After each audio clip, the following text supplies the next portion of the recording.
एक special topic के बारे में हम बात करेंगे जो अनयूजुअल है, इसको जल्दी कोई नहीं बताता है।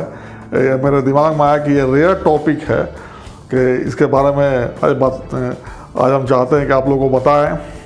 और ख़ास करके जो जनरेशन है, जो नया जनरेशन है, उस जनरेशन को इस टॉपिक से बहुत फ़ायदा होगा।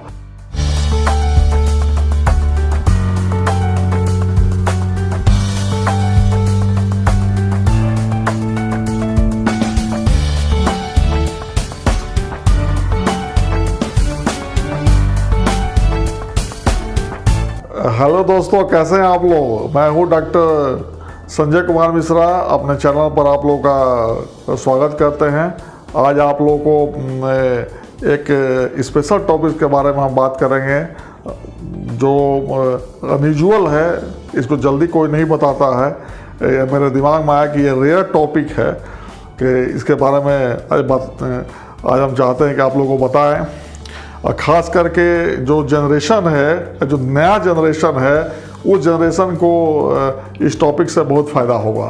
जो यंग जो है, जो लोग हैं 35-40 साल तक का है, जो लोग एक्सरसाइज ज़्यादा करता है, अपने बॉडी फिटनेस पर ज़्यादा ध्यान देता है, जिम में जाता है,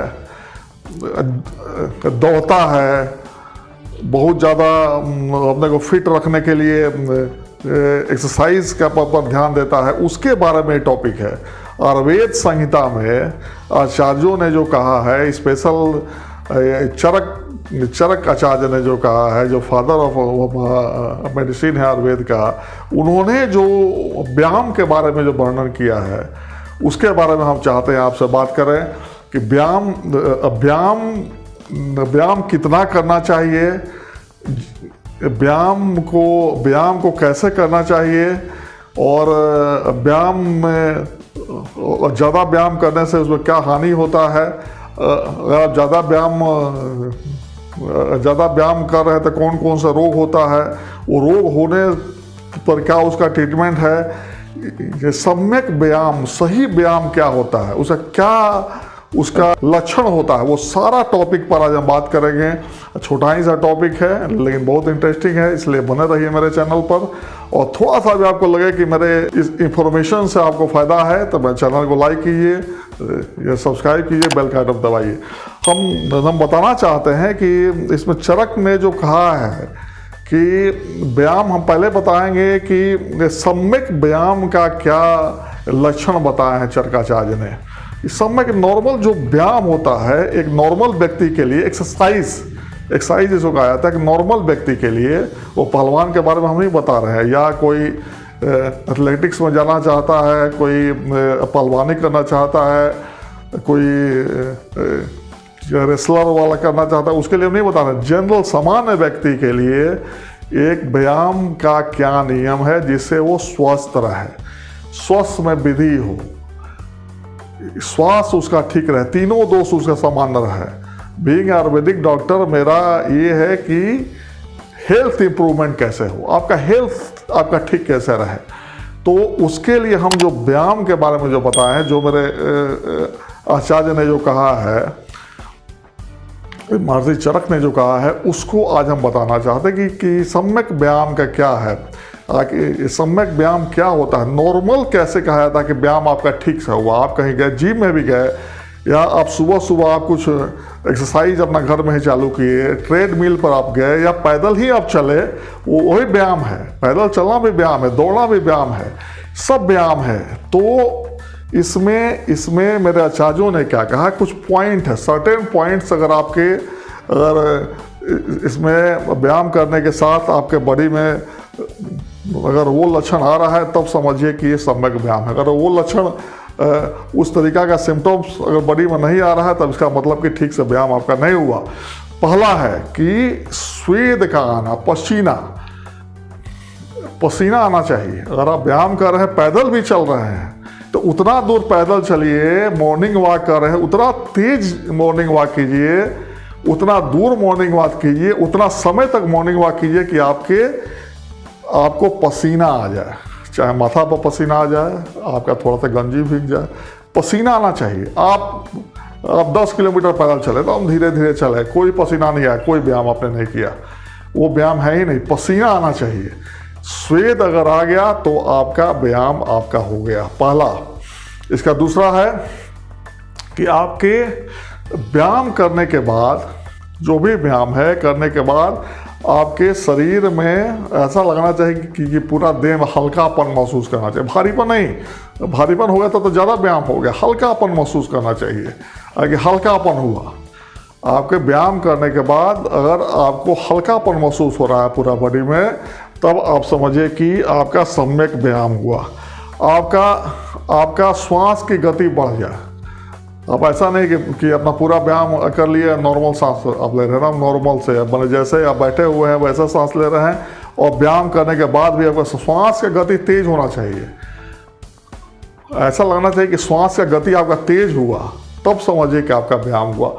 हार्ट बीट भी आपका तेज होना चाहिए, इसलिए कि व्यायाम होने से पूरा बॉडी में ऑक्सीजन का मात्रा बढ़ता है, ऑक्सीजन का सप्लाई ज़्यादा होता है। तो हार्ट बीट जब तक तेज नहीं होगा आपका, तो वो चीज़ नहीं होगा, वो सही में प्यूरिफिकेशन नहीं होगा, वो सही व्यायाम नहीं हुआ। सही व्यायाम में आपका हृदय का गति भी तेज होना चाहिए, श्वास भी तेज होना चाहिए, पूरे शरीर में ऐसा लगना चाहिए कि आपका पूरा बॉडी में हल्कापन आपको महसूस होना चाहिए, कोई थकावट नहीं होना चाहिए, पसीना आना चाहिए। ये सिर्फ 4 पॉइंट है। आप व्यायाम उतने देर कीजिए, जनरल पब्लिक के लिए हम बोल रहे हैं कि व्यायाम उतने देर करना चाहिए कि ये चारों चीज़ हो जाए। पसीना आ जाए आपके देह में से, हल्का हार्ट बीट आपका बढ़ जाए, सांस का गति थोड़ा तेज हो जाए, और देह में लगे कि एकदम हल्कापन है, कोई थकावट नहीं होना चाहिए। ये हुआ सामान्य व्यायाम का लक्षण। लेकिन अति व्यायाम क्या हुआ? असामान्य व्यायाम, ज़्यादा व्यायाम से दोस्तों बहुत सारा, इसमें चरकाचार्य ने बताया कि बहुत सारा इसमें व्याधि होता है, बहुत सारा इसमें हानि होता है।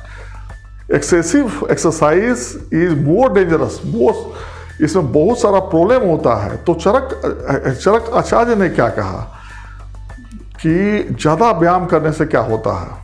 तो पहला कि अगर आप ये सामान्य व्यायाम से ज़्यादा व्यायाम किए, आप बहुत ज़्यादा देर दौड़ लिए, बहुत एक्सटर्नस आप एक्सरसाइज कर लिए, जिम में गए, आपको 5 मिनट व्यायाम करना चाहिए, 20 मिनट व्यायाम कर लिए, 30 मिनट व्यायाम कर लिए, पूरा दौड़ लिए, आदत आपको नहीं है, उसके बाद भी व्यायाम कर लिए, तो बहुत सारा रोग होने का डर रहता है, बहुत सारा प्रॉब्लम होने का डर रहता है। उसमें चरक आचार्य ने क्या कहा? पहला बोला कि थकावट उत्पन्न होना।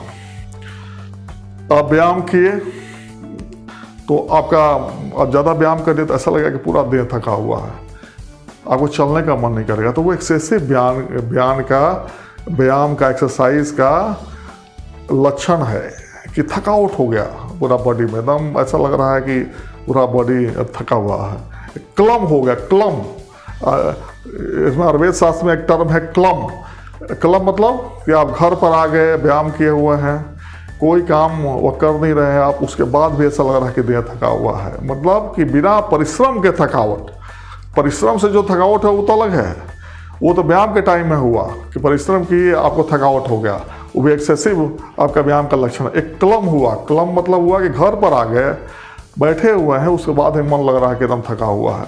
ये एक्सेसिव व्यायाम का लक्षण है कि इसमें क्लम होना, प्यास ज़्यादा लगना, ऐसा लगता है बार बार प्यास लग रहा है। पहले आप 2 बार 3 बार पानी पीते थे, अब 10 बार पानी पी रहे हैं, बार बार प्यास लग रहा है। बार बार जो प्यास लगना है, ये भी एक्सेसिव व्यायाम का है लक्षण। और एक टर्म है आयुर्वेद शास्त्र में कि पतमक श्वास। पतमक श्वास मतलब कि ऐसा लगता है कि दम फूल रहा है आपका। अपने क्लिनिकल प्रैक्टिस में भी हम देखे, हम जहाँ प्रैक्टिस करते हैं कि ये कुछ लड़के जो बहाली वगैरह की तैयारी करते हैं, जो दौड़ते हैं, ज़्यादा जो बच्चे दौड़ जाते हैं, जितना उनका पावर जितना नहीं है, कैपेसिटी नहीं, उसे ज़्यादा दौड़ते हैं, देखते हैं कि बोलते हैं कि खड़े खड़े दम फूल रहा है, आगे खड़े हैं मेरे सामने और दम फूल रहा है, उनका सांस लेने में उनको हो रहा है दिक्कत। इसको कहते हैं पतमक श्वास। ये पतमक श्वास जो है मतलब कि ब्रीथलेसनेस, उसका ब्रीथलेसनेस हो गया। तो एक्सेसिव व्यायाम का है लक्षण कि बैठे बैठे दम फूलने लगा। ये एक साइन है, कार्डियक साइन है, कार्डियक प्रॉब्लम का साइन है कि आपका बैठे बैठे आपका दम फूल रहा है, आपको कोई ना कोई हार्ट का धीरे धीरे प्रॉब्लम चालू हो रहा है। तो ये पतमक श्वास, कास भी लक्षण है। कास मतलब खांसी, कफ, बिना मतलब का कफ हो रहा है।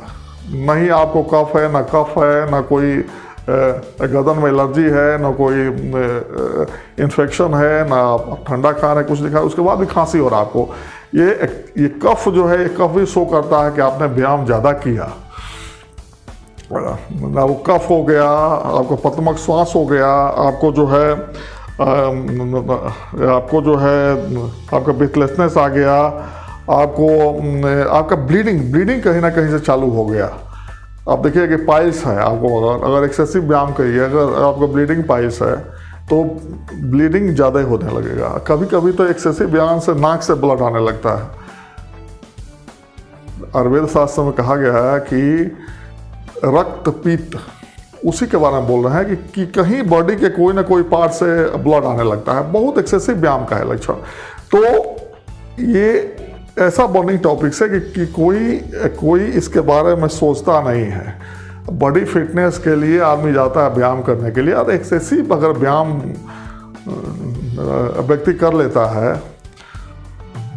जो भी नौजवान है आजकल के, तो उनके साथ ऐसा प्रॉब्लम होने का चांस। इसलिए व्यायाम बहुत सोच के करना चाहिए, बहुत सम्यक, बहुत समझ के धीरे धीरे बढ़ाना चाहिए। उतना ही लक्षण होना चाहिए जो मैंने सम्यक व्यायाम के बारे में कहा। तो अगर आप एक्सेसिव व्यायाम कर लिए हैं, गलती हो गया आपसे, आपको पता नहीं है, आपने कहीं पढ़ा नहीं है कि आपको व्यायाम करना चाहिए इस तरीक़ा से, जो ट्रेनर है उससे आपने ट्रेनिंग नहीं लिया, तो क्या करना चाहिए आज हम आप लोगों को बताएंगे कि क्या करना चाहिए। अगर एक्सेसिव व्यायाम गलती से आपने कर लिया तो क्या करना चाहिए। उसमें भी आयुर्वेद के आचार्यों ने कहा कि 3 चीज़ का आप इस्तेमाल कीजिए, 3 भोजन का इस्तेमाल कीजिए। अगर आप ज़्यादा व्यायाम किए हैं तो घृत खाइए, गौ घृत, गाय का घी या भैंस का घी, कोई भी घी का इस्तेमाल कीजिए। थोड़ा ज़्यादा घी खाइए, थोड़ा दूध पीजिए। मिल्क जो व्यायाम का जो साइड इफ़ेक्ट है उसको ठीक करता है। अगर गलती आपसे हो गया, पहले तो कोशिश कीजिए कि गलती मत हो, एक्सेसिव व्यायाम आप मत कीजिए। वर्षा ऋतु में तो मैंने इसके पहले वाला वीडियो में बताया कि व्यायाम वर्जित है। आयुर्वेद शास्त्र में कहा गया है कि वर्षा ऋतु में व्यायाम को एकदम रोका गया है कि व्यायाम मत कीजिए, इसलिए कि पहले से वात विकार बढ़ा रहता है, सबसे कम बल रहता है वर्षा ऋतु में, तो इसमें व्यायाम को वर्जित किया गया है। लेकिन अगर आप कर रहे हैं वर्षा के अलावा अन्य ऋतु में, तो सम्यक व्यायाम कीजिए। अगर गलती से ज़्यादा कर लिए हैं तो बस घी थोड़ा खाइए, 2-4 चम्मच घी खा लीजिए। दूध थोड़ा ज़्यादा पीजिए, जितना पीना उसे दूना पीजिए। और मांस रस सबसे इम्पोर्टेंट है कि नॉनवेज वाले को हम बता रहे हैं कि मांस रस का सेवन कीजिए। मांस रस में आप हो सकता है कि कच्चा मांस को उबाल के कुकर में उसका रस पीजिए, या मांस खाइए, नमक डाल खाइए। अभी नहीं कि पूरा तेल में उसको भूज के खाइए, ऐसा नहीं है। मांस रस का सेवन बताया गया है, जिस तरीके से खाइए। ये आपको एक्सेसिव एक्सरसाइज से जो होने वाला जो बीमारी है, जो रोग है, उसे आपको ये बचाएगा। तो दोस्तों, ये छोटा सा ही टॉपिक है, तो इसके बारे में बताएं कि व्यायाम को कितना करना चाहिए, व्यायाम को कैसे करना चाहिए, एक्सेसिव व्यायाम का इसमें क्या क्या रोग होता है और उससे बचने का क्या उपाय है। तो इस चैनल को आप देखिए, मेरा सारा लिंक इसके नीचे में है, इसके डिस्क्रिप्शन में मेरा सारा लिंक है। मेरा मोबाइल नंबर है, उससे बात भी आप कर सकते हैं। सारा क्रोनिक डिजीज का इलाज होता है मेरा सेंटर पर। और जनरली जो है स्टैमरिंग के बारे में भी बहुत सारा वीडियो हम बनाए हैं। स्टैमरिंग का स्पेशल इलाज होता है स्टैमरर भाइयों के लिए, और बाकी चीज़ का इलाज होता है। आपको चैनल थोड़ा सा भी लगे कि आपको बेनिफिशियल है, आपके लिए फ़ायदेमंद है, तो ज़रूर लाइक कीजिए, सब्सक्राइब कीजिए, बेल का आइटम दबाइए, और जिससे कि नेक्स्ट वीडियो आपको मिलता रहे। और बहुत जल्दी हम एक और इसी तरीक़ा से बहुत